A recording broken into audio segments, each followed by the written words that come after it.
नमस्कार, India news Haryana देख रहे हैं आप और साथ में हूं आपकी कीर्ति कंसल। चलिए वक्त हो चला है फटाफट खबरों का। उप मुख्यमंत्री दुष्यंत चौटाला ने धर्मनगरी कुरुक्षेत्र के शाहबाद में शहीद उधम सिंह की प्रतिमा पर माल्यार्पण कर अनाज मंडी में लोगों को संबोधित किया।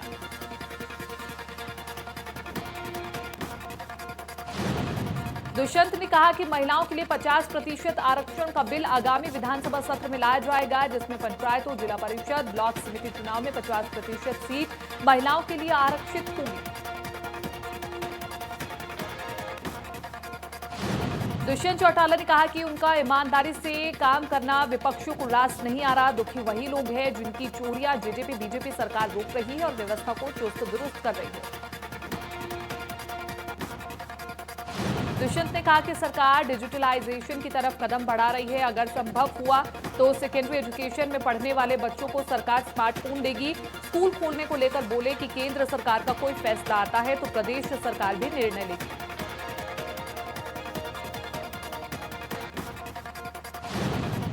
हाईकोर्ट के निजी स्कूलों की फीस वसूली के आदेशों के बाद सरकार कोर्ट में रिव्यू पिटीशन डालेगी। शिक्षा मंत्री कंवरपाल गुर्जर ने कहा कि कोर्ट में निजी स्कूलों ने घाटे का हवाला दिया।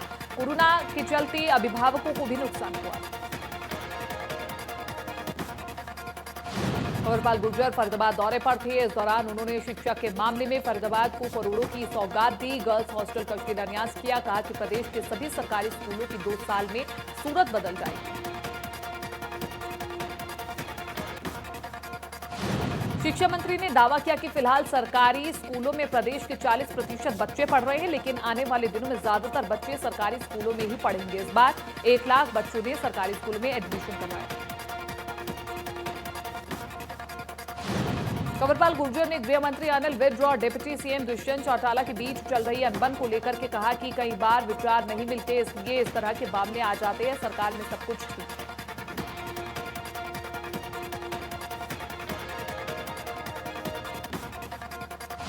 स्वास्थ्य मंत्री अनिल विज ने विधानसभा स्पीकर को 26 अगस्त को शुरू होने वाले सत्र के लिए सुझाव दिए कि जो भी विधानसभा परिसर में दाखिल हो उन सभी के पास 3 दिन पहले की कोरोना टेस्ट की रिपोर्ट।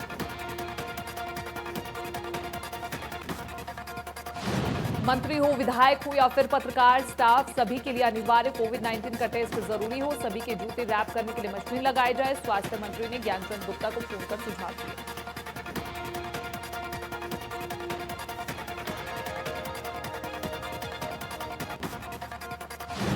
बीजेपी कृषि मंत्री ने गोहाना में पन्ना प्रमुख और कार्यकर्ताओं के साथ बैठक की, जिसमें बड़ौदा उपचुनाव को लेकर चर्चा की गई। बीजेपी कार्यकाल में कोई विकास कार्यों और नीतियों को हर घर तक पहुंचाने के लेकर के चर्चा की गई।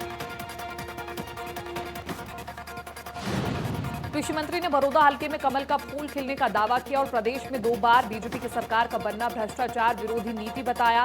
कहा कि बीजेपी सरकार छोटे छोटे मामलों को पकड़कर तुरंत कार्रवाई करती है। बड़ौदा सीट पर कैंडिडेट को लेकर जेपी दलाल ने कहा कि गठबंधन की सरकार है, दोनों ही दल मिलकर के बैठ करके फैसला कर चुनाव लड़ेंगे। कांग्रेस कार्यकाल में हुए भ्रष्टाचार को लेकर के कहा कि कांग्रेस घोटालों की सरकार है, उनके कई विधायक और मंत्रियों पर केस चल रहे हैं।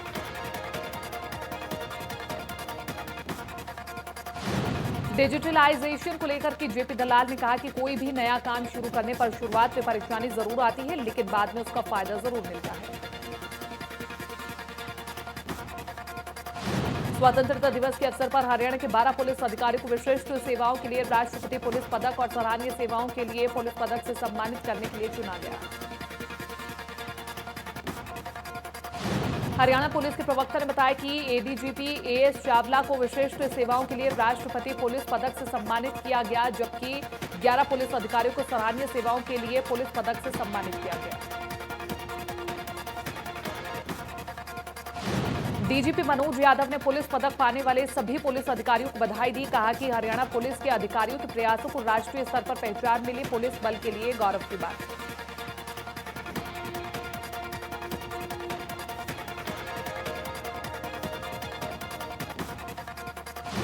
चंडीगढ़ में बलराम जी दास टंडन की याद में कार्यक्रम हुआ। बलराम दास टंडन की दूसरी पुण्यतिथि पर उन्हें नमन किया गया। छत्तीसगढ़ के राज्यपाल भी रह चुके थे बलराम दास जी टंडन। बीजेपी अध्यक्ष जेपी नड्डा कार्यक्रम में शामिल हुए। बलराम जी दास के बेटे संजय टंडन, पंजाब बीजेपी अध्यक्ष अश्विनी कुमार भी कार्यक्रम में शामिल हुए। कोरोना के चलते वर्चुअल कार्यक्रम किया गया।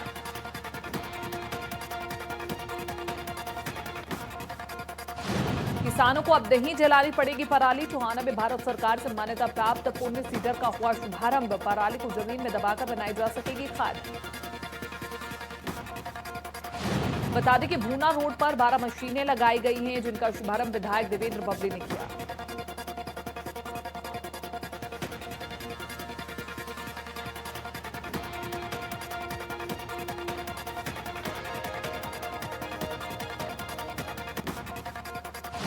यमुनानगर में बिजली निगम में हुए 6 करोड़ रुपए के घोटाले के मामले में आरोपी ठेकेदार की जमानत कोर्ट ने की नामंजूर। ठेकेदार ने जमानत के लिए हाईकोर्ट में दाखिल की याचिका। बता दें कि यमुनानगर में बिजली विभाग के अधिकारियों की मिलीभगत के चलते काम पूरा होने से पहले ही ठेकेदार को पूरा भुगतान किया गया था। फतेहाबाद में एक व्यापारी ने ऑटो ड्राइवर नाम की फर्जी फर्म बनाकर करोड़ों रुपए के बिल काटने के मामले सामने आए। पुलिस ने ऑटो ड्राइवर की शिकायत पर व्यापारी और उसके बेटे के खिलाफ दर्ज किया धोखाधड़ी का केस। जानकारी के मुताबिक आरोपी व्यापारी अशोक और उसके बेटे आशीष गोयल ने शिकायतकर्ता ऑटो चालक को 20,000 रुपए का लालच देकर फर्जी फर्म बनाए, जिसके नाम से करोड़ों रुपए के फर्जी बिल काटे। रोहतक में सीएम फ्लाइंग और पुलिस ने अवैध शराब के खिलाफ चलाया ज्वाइंट ऑपरेशन। गुप्त सूचना के आधार पर भालौट किलोई रोड पर बनी एक गोदाम से टीम ने पकड़ी अवैध शराब की 2,438 पेटियां। पुलिस से मिली जानकारी के मुताबिक जिस गोदाम से शराब बरामद हुई उसका कोई सरकारी रिकॉर्ड नहीं है। वहीं जब पुलिस ने आरोपियों से शराब का रिकॉर्ड मांगा तो आरोपी कोई भी रिकॉर्ड दिखाने में नाकाम रहे। जाखल के कासमपुर गांव से पुलिस ने नशीली गोलियों के साथ एक नशा तस्कर को किया गिरफ्तार। आरोपी से 4,000 नशीली गोलियां हुई बरामद। पुलिस से मिली जानकारी के मुताबिक आरोपी पंजाब के पटियाला का रहने वाला है, जो बाइक पर नशीली गोलियों की तस्करी कर रहा था। जाखल में पुलिस ने मियोंद चौकी के पास 2 लोगों को अफीम की तस्करी करते हुए दबोचा। पुलिस ने बताया कि दोनों आरोपी संगरूर के आलमपुर गांव के रहने वाले हैं।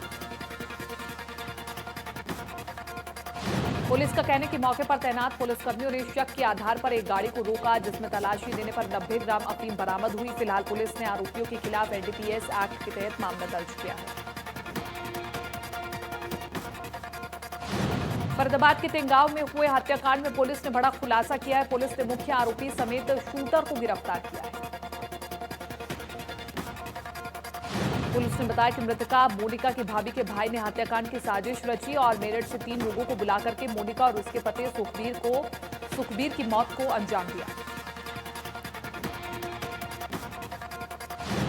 आरोपी विष्णु ने पुलिस को बताया कि सुखबीर उसकी बहन को ब्लैकमेल करता था, जिसके चलते उसने पति पत्नी की हत्या की। पंचकूला में हुई लूट मामले में पुलिस ने 3 आरोपियों को किया गिरफ्तार। पुलिस से मिली जानकारी के मुताबिक आरोपियों ने 2 अगस्त को एक युवक से मारपीट के बाद लूटी थी सोने की अंगूठी और मोबाइल। रोहतक मोटरसाइकिल चोरी की वारदातों के मामले में पुलिस के एवीटी स्टाफ को मिली कामयाबी। मोटरसाइकिल चुराने वाले गिरोह के 4 सदस्यों को किया गया गिरफ्तार। 14 वारदातों का हुआ खुलासा।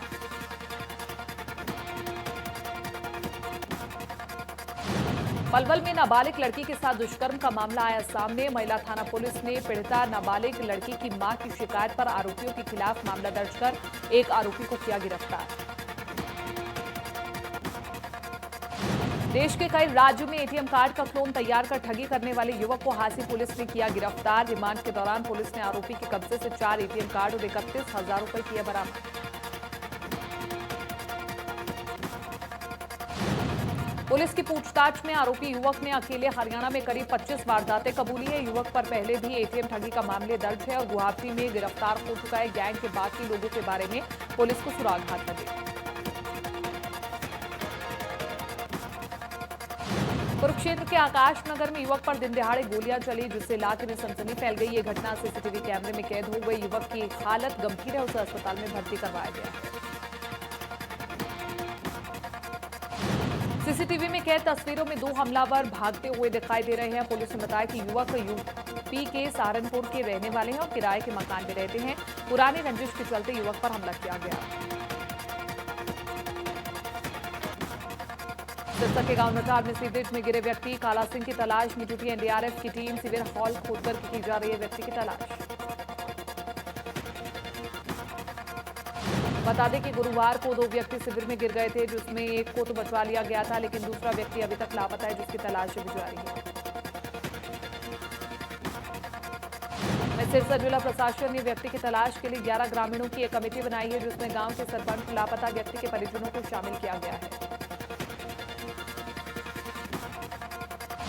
सोहना के अलीपुर इलाके के सरपंच पति मनोज डागर की मौत हो गई है। 15 जुलाई को सोहना थाने के सामने मनोज डागर को बदमाशों ने गोली मारी।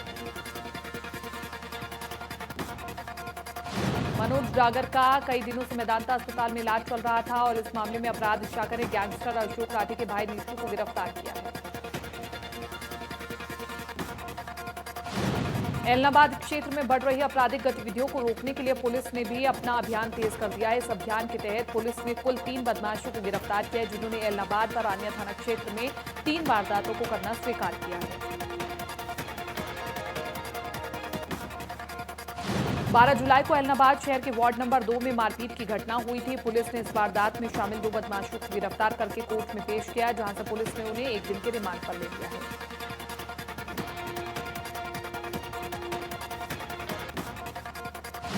नूंह में पुलिस मुठभेड़ में 25,000 का इनामी बदमाश पुलिस के हत्थे चढ़ा। पुलिस और बदमाशों के बीच मुठभेड़ हुई थी, जिसमें एक बदमाश के पैर में गोली लगी थी, जबकि दूसरा अंधेरे का फायदा उठाकर फरार हो गया था।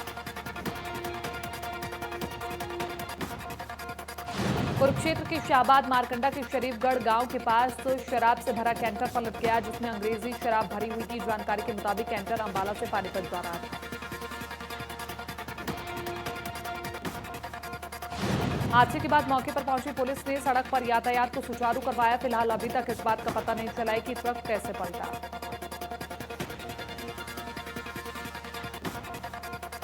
यमुनानगर में स्वतंत्रता दिवस समारोह को लेकर के पुलिस हुई सख्त। हर चौराहे पर पुलिस आने जाने पर रख रही है कड़ी नजर और रेलवे स्टेशन पर भी यात्रियों और रेलगाड़ियों की ली जा रही है तलाशी।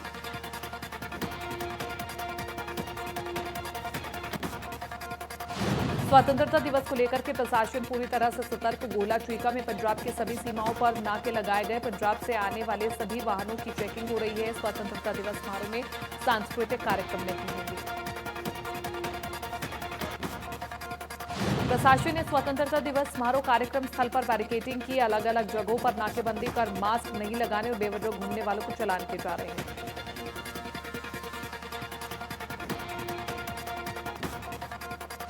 गुरुग्राम में स्वतंत्रता दिवस को लेकर के सुरक्षा के पुख्ता इंतजाम किए गए हैं। गुरुग्राम के सेक्टर 38 स्थित ताऊ देवीलाल स्टेडियम में कार्यक्रम का आयोजन किया जा रहा है।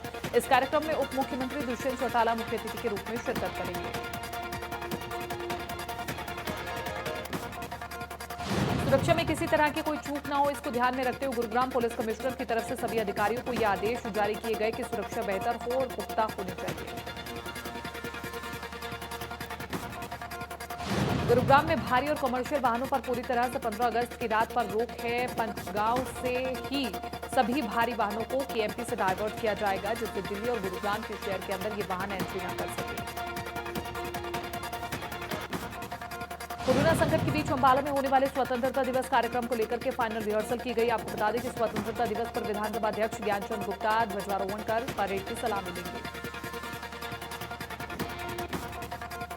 भिवानी में स्वतंत्रता दिवस आजादी के जश्न से पहले की गई फाइनल रिहर्सल और जिसमें जिला उपायुक्त अजय कुमार ने फहराया तिरंगा। इस दौरान डीसी ने आजादी के जश्न को लेकर जारी किए निर्देश। जिला उपायुक्त ने बताया कि इस बार आजादी के जश्न में बच्चे शामिल नहीं होंगे, साथ ही ज्यादा भीड़ न जुटे, इसका भी ध्यान रखा जाएगा। गुरुग्राम में दूध उत्पादन में बढ़ोतरी करने और पशुपालकों को आत्मनिर्भर बनाने के लिए पशुधन क्रेडिट कार्ड बनाने की योजना शुरू की गई। योजना के तहत पशुपालकों को 1,07,000 से लेकर के 3 लाख रुपए तक का लोन मिल पाएगा। पशुधन किसान क्रेडिट कार्ड बनाने के लिए पशुपालन विभाग की तरफ से लगातार लोगों को जागरूक किया जा रहा है। अभी 7,000 लोगों को इसका फायदा मिल चुका है। विभाग ने 34,000 कार्ड बनाने का टारगेट किया है।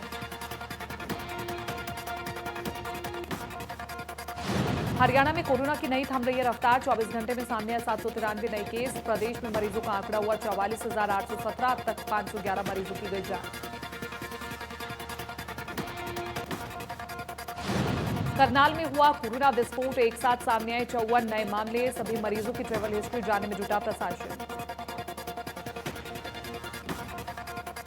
आपको बता दें कि करनाल जिले में अब तक सामने आए 1,488 केस। Active case 363।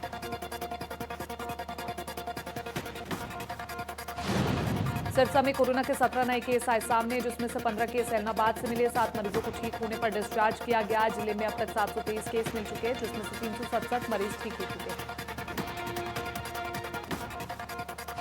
देश में कोरोना की नहीं थम रही रफ्तार। 24 घंटे में सामने आए 64,142 नए केस। मरीजों की संख्या हुई 24,59,613। अब तक कोरोना से गई 48,144 लोगों की जान। देश में सितंबर से शुरू होगा कोरोना वैक्सीन कोवैक्सीन का दूसरा ह्यूमन ट्रायल। पहले चरण में मिले थे सकारात्मक नतीजे। देश में कोरोना ने महाराष्ट्र में सबसे ज्यादा बरपाया कहर। एक दिन में सामने आए 11,813 नए केस। लगातार बढ़कर मरीजों का आंकड़ा हुआ 5,60,126। तमिलनाडु में भी कोरोना से हाहाकार। लगातार बढ़कर के मरीजों की संख्या 3,20,355। अब तक कोरोना से 5,397 मरीजों की मौत। 53,000 से ज्यादा केस अब भी एक्टिव। आंध्र प्रदेश में एक दिन में सामने आए 9,996 नए केस। राज्य में कोरोना संक्रमितों की संख्या हुई 2,64,142। अब तक 1,70,000 से ज्यादा मरीज रिकॉर्ड। कर्नाटक में कोरोना से लोगों में दहशत। जानलेवा वायरस से गई 3,614 की जान। अब तक सामने आए कुल 2,03,200 केस। दिल्ली में सुधर रही कोरोना की स्थिति। 1,34,000 से ज्यादा मरीज रिकवर। अब तक सामने आए 1,49,460 केस। उत्तर प्रदेश में कोरोना से हाहाकार। एक दिन में सामने आए 4,537 मरीज। कोरोना से संक्रमित मरीजों का आंकड़ा हुआ 1,40,775। अब तक कोरोना के चलते राज्य में गई 2,280 मरीजों की जान। पूरी दुनिया में कोरोना ने मचाया ड्रमकर के उत्पात। संक्रमित मरीजों की संख्या बढ़कर के हुई 2,10,79,305। अब तक कोरोना के चलते हुई 7,53,451 मरीजों की मौत। विश्व में कोरोना ने अमेरिका में मचाया सबसे ज्यादा कहर। अकेले अमेरिका में 54,15,666 केस आए सामने। अब तक 1,70,415 मरीजों की मौत। कोरोना के मामले में दूसरे नंबर पर ब्राजील। अब तक सामने आए 32,29,621 केस। 1,05,564 लोगों की कोरोना से हुई मौत। रूस में भी कोरोना ने जमकर के मचाई तबाही। लगातार बढ़कर के कोरोना मरीजों की संख्या हुई 9,07,758। कोरोना से गई 15,384 मरीजों की जान।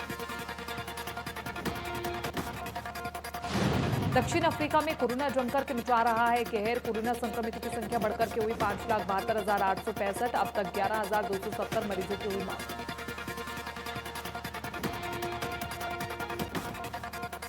सुप्रीम कोर्ट के मशहूर वकील प्रशांत भूषण अवमानना मामले में दोषी करार। 20 अगस्त को होगा सजा पर फैसला। बता दें कि वकील प्रशांत भूषण ने सुप्रीम कोर्ट के जजों के खिलाफ किए गए थे ट्वीट, और जिसके बाद उन पर अवमानना का मामला चलाया गया था। श्रीनगर के नौगाम में पुलिस पार्टी पर आतंकी हमला। पुलिस के 2 जवान शहीद। जैश मोहम्मद आतंकी संगठन ने दिया हमले को अंजाम और पुलिस ने दी जानकारी। उत्तराखंड में भारी बारिश की चेतावनी। मौसम विभाग ने अगले 24 घंटे में जताई भारी बारिश की आशंका। मौसम विभाग ने जारी किया रेड अलर्ट। ओडिशा में भी भारी बारिश की चेतावनी। मौसम विभाग ने ओडिशा के कई इलाकों में जताई भारी बारिश की आशंका। अलर्ट जारी। तेजी के साथ खुला शेयर बाजार। शुरुआती कारोबार में सेंसेक्स में दिखा उछाल। 20 अंकों की बढ़ोतरी के साथ खुला बाजार। मल्टी स्टारर फिल्म सड़क 2 का ट्रेलर रिलीज हो चुका है। फिल्म 1991 में आई सड़क फिल्म का सीक्वल है। फिल्म में संजय दत्त, आलिया भट्ट और आदित्य रॉय कपूर नजर आएंगे। अजय देवगन यशराज फिल्म्स की अपकमिंग फिल्म के लिए हामी भर चुके हैं। हालांकि इस मेगा बजट फिल्म का नाम फाइनल नहीं हुआ है। यशराज प्रोडक्शन जल्द ही टाइगर सीरीज की अगली फिल्म की शूटिंग शुरू कर सकते हैं। टाइगर 3 की शूटिंग के लिए सलमान कैटरीना तैयार है।